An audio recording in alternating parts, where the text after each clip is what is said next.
So the finish on these cabinets isn't solid wood, but it sure looks and feels like it. And the best part is, it pretty much works on any surface. Painted, laminate, thermofoil, and even old oak. And this is the same product, finished 4 completely different ways. Before you start, you want to make sure that your surface is really clean and ready to go. Most of the time, this doesn't need to be complicated. Just a really thorough cleaning makes a big difference. You can use things like crud cutter, tub of towels, crocodile wipes, Grime Boss wipes, denatured alcohol, if your state actually offers denatured alcohol, or whatever you prefer. As long as you're removing any grease, buildup, or residue, you're good. Especially on cabinets, there's usually oils or buildup that you don't always see, but it will affect your finish. After that, you can do a light scuff sand just to help everything adhere better, and then wipe everything down again. Then I like to go back over it with Dawn dish soap and warm water, and rinse it off with clean, warm water again. The goal is to get it completely clean, almost squeaky clean, like this. You'll always want to avoid using TSP or TSP-based cleaners, since any residue can interfere with the finish. Once everything is clean and fully dry, you're ready to move on. From there, everything starts the same way.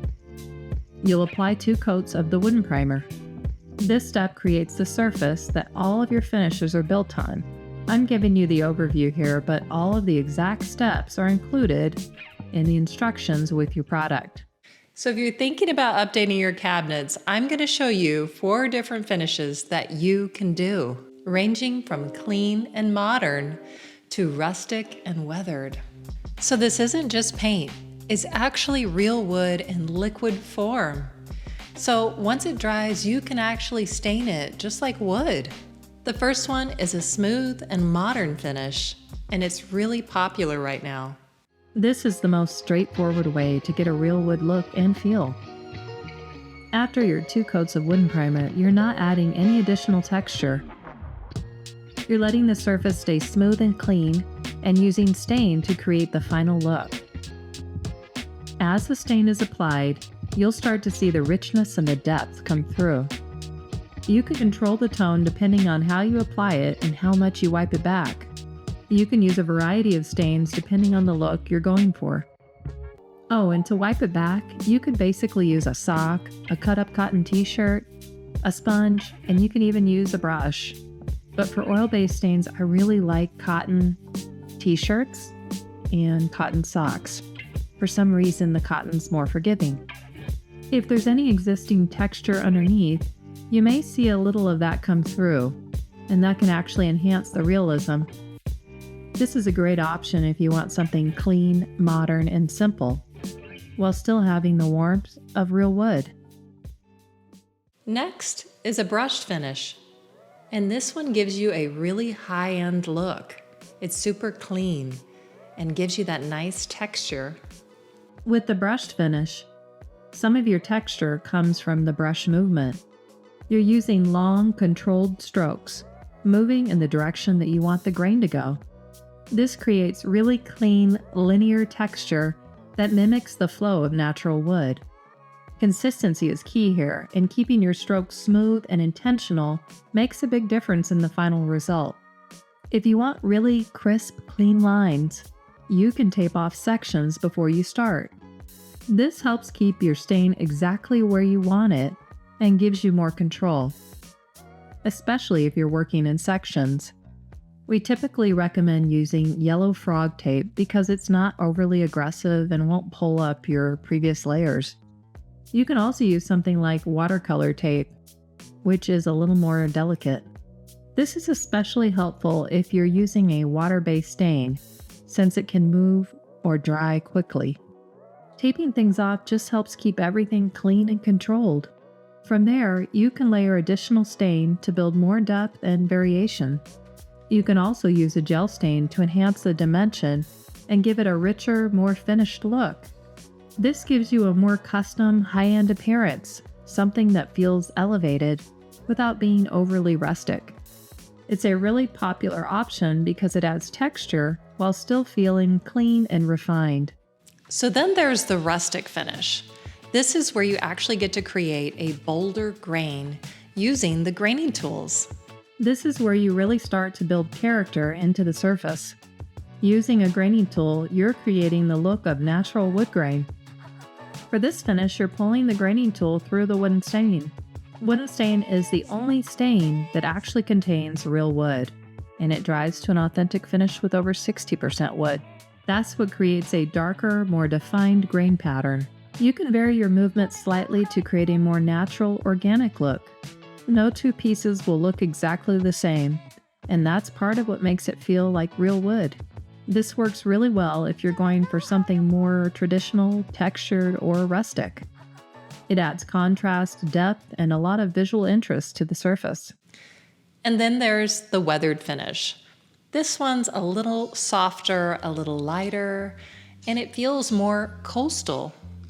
You're going to have a lighter grain with this, and you're also going to use the graining tools to create the weathered finish. The weathered finish gives you a softer, more aged look. The process is similar, but there's only one key difference. Instead of pulling the graining tool through the stain, you're pulling it through the wooden primer. That's what keeps the grain lighter and more subtle. The result is a softer contrast that feels more relaxed and natural. This is where you get the coastal or weathered wood inspired look.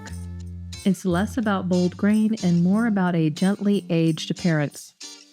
This works really well if you want something lighter and softer.